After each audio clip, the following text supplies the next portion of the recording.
Explain कर रही हूँ फरीदाबाद लोकेशन। देखिए फरीदाबाद लोकेशन में अगर आप प्रॉपर्टी देख रहे हैं तो आपके पास लिमिटेड ऑप्शंस हैं लग्जरी प्रॉपर्टी में।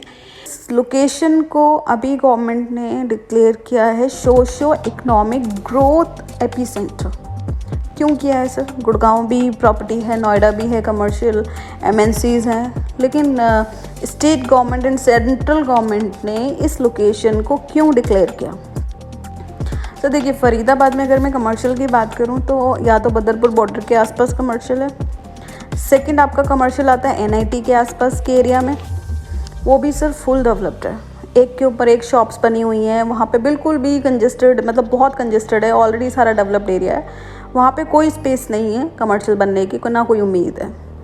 थर्ड आता है गवर्नमेंट ने ये देखा कि यहाँ पे आईएमटी में पूरा कमर्शियल उन्होंने फ़ेज़ 1 फ़ेज़ 2 में लॉन्च किया था एंड 200 प्लस कंपनीज ऑफिसेज हैं सर आज की डेट में, जो है रिसर्च सेंटर R&D सेंटर्स हैं। अगर मैं बात करूं, अगर आप विज़िट करते हैं, वेल मैनेज्ड रोड्स बना दिए हैं, बिल्कुल मैनेज्ड रोड है। तो आपको कहाँ इन्वेस्ट करना चाहिए? ऐसी जगह प्रॉपर्टी में इन्वेस्ट करना चाहिए जहाँ पे डेवलपमेंट होनी है। मैं आपको कभी नहीं कहती हूँ कि आपको लाइबिलिटीज़ लेनी चाहिए, you have to buy asset आप जब भी लेते हैं ऐसी जगह लेते हैं जहाँ पे आपको डेवलपमेंट होगी। 1 करोड़ की प्रॉपर्टी 4 करोड़ की होगी, वो क्यों होगी, किस लिए होगी? सो देखिए गवर्नमेंट का ना हमेशा एक प्लानिंग होती है, प्लानिंग होता है मैप के अकॉर्डिंग। अगर आप 2031 का मैप देखते हैं निकाल के, देन यू विल फाइंड कि सेक्टर 70 के आसपास कितना कमर्शियल एरिया है and you will find an maximum commercial area in this sector. So basically क्या है कि आईएमटी सेक्टर के अपोजिट में एक लौता सेक्टर है, सेक्टर 70, जो कि टोटली रेजिडेंशियल है। इस प्रोजेक्ट के ठीक सामने क्या है कि सारा कमर्शियल है, जैसे आपका बड़ी बड़ी MNCs companies and even restaurant, 5 star hotel, that kind of the property are coming up with this sectors. So क्या है कि आप कहाँ प्रॉपर्टी ले रहे हैं? फर्स्ट, आज की डेट में इस प्रॉपर्टी का प्राइस क्या है, आने वाले टाइम में प्राइस कितना होगा, कैसे होगा, क्या होगा? देखिए सर प्राइस तो बढ़ेगा ना। रीज़न क्या है कि आप ऐसी जगह इन्वेस्ट करें जहाँ पे जिस एरिया को गवर्नमेंट सपोर्ट कर रही है sir, central government, state government support कर रही है जिस एरिया को, इवन जितना भी कमर्शियल यहाँ पे बना हुआ है मैनेज्ड वे में बना हुआ है। और आने वाले टाइम में यहाँ पे एक दिल्ली मुंबई एक्सप्रेस वे बन रहा है सर, अगर आप अवेयर हैं, देखा भी होगा आपने। Hardly it's very walk in distance from the sector 70 project. ये 23.5 एकड़ का प्रोजेक्ट है। इस प्रोजेक्ट की बात करते हैं, चलिए।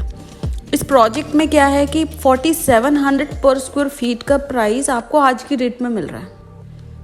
इवन अगर आप कहीं पे भी चले जाएं पूरे फरीदाबाद के अंदर, आपको अफोर्डेबल जो प्रॉपर्टी होती है वो मिलती है 4500 रुपये पर स्क्वायर फीट में।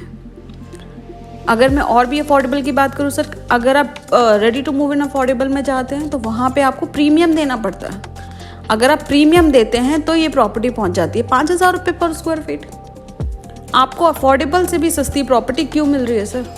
इसीलिए मिल रही है क्योंकि यहाँ पे डेवलपमेंट होनी है।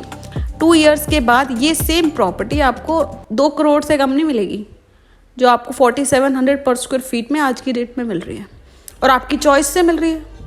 अवेलेबिलिटी आज की डेट में कॉस्ट ज़्यादा होगी, आने वाले 2 इयर्स के बाद में पूरा सोल्ड आउट प्रोजेक्ट होगा या कुछ इन्वेंट्रीज लास्ट की रह जाएंगी, आपको चूज भी करने का ऑप्शन नहीं मिलेगा। सेकेंडली, अगर आप यहाँ प्रॉपर्टी लेते हैं तो आपको रेंट कितना मिलेगा?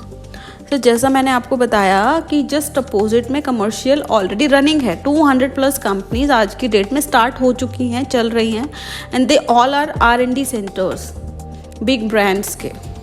स्टर्ट्स हो गया, अमूल हो गया एंड हिंदुस्तान हो गया, इस टाइप की कंपनीज, ग्लेन है। तो सर वहाँ पे आपको पता सैलरी पैकेजेस क्या होते हैं। और यहाँ पे जो डुप्लेक्स का रेंट है, जो साइज़ है 2525 स्क्वायर फीट का, ये ड्यूप्लेक्स अपार्टमेंट है और इसका रेंट आपको मिल जाता है 55,000 से 60,000 रुपये आज की डेट में। वो क्यों मिल जाता है सर? कौन देगा इतना फरीदाबाद में रेंट? सर फरीदाबाद में रेंट उसी एरिया में मिलता है जहाँ पे आपकी प्रॉपर्टी के ठीक सामने कमर्शियल्स हैं, रिसर्च सेंटर्स हैं, दे ऑल वांट कि हमारी जो ऑफिस के पास में रेजिडेंशियल प्रॉपर्टी हो, तो उनको मिल रही है रेजिडेंशियल यहाँ पे बिल्कुल जस्ट अपोजिट में, सारी फैसिलिटी है, एमिनिटीज़ है, एंड टॉलेस्ट टावर की वजह से क्वालिटी मिल रही है सर। क्वालिटी ऑफ कंस्ट्रक्शन आपको मिल रहा है। क्वालिटी ऑफ कंस्ट्रक्शन की सर बात आई है तो मैं आपको क्वालिटी ऑफ लाइफ की भी बात कर रही हूँ कि आप क्वालिटी ऑफ लाइफ इंजॉय करते हैं सर इस प्रोजेक्ट में। टॉप फ्लोर पे आपकी एमिनिटीज़ है, ऑब्जर्वेटिव सेंटर, ऑब्जर्वेटिव रूम है इसके अंदर, स्विमिंग पूल है, जिम है, meditation, yoga, that kind of the amenities you are getting on top floor, and high end security है सर इस प्रॉपर्टी के अंदर। सो बेसिकली क्या मैं आपको कहना चाहती हूँ कि मैं आपको बस यही सलाह देना चाहती हूँ कि जब भी आप प्रॉपर्टी खरीदें तो आपको एसेट लेना चाहिए, और एसेट आपको कहाँ मिलेगा? वहीं मिलेगा जहाँ पे डेवलपमेंट होनी है।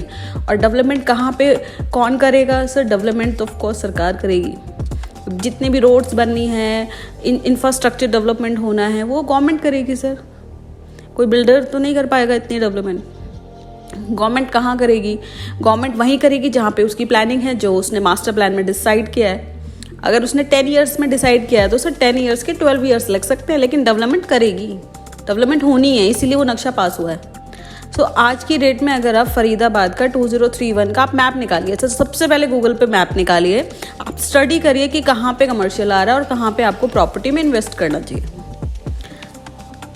सेकेंडली, अगर आप फरीदाबाद आई में प्रॉपर्टी लेना चाहते हैं तो आप मुझे कांटेक्ट कर सकते हैं। मैं आपको best price, best discount provide करा सकती हूँ। And for the site visit you directly contact my screen number. First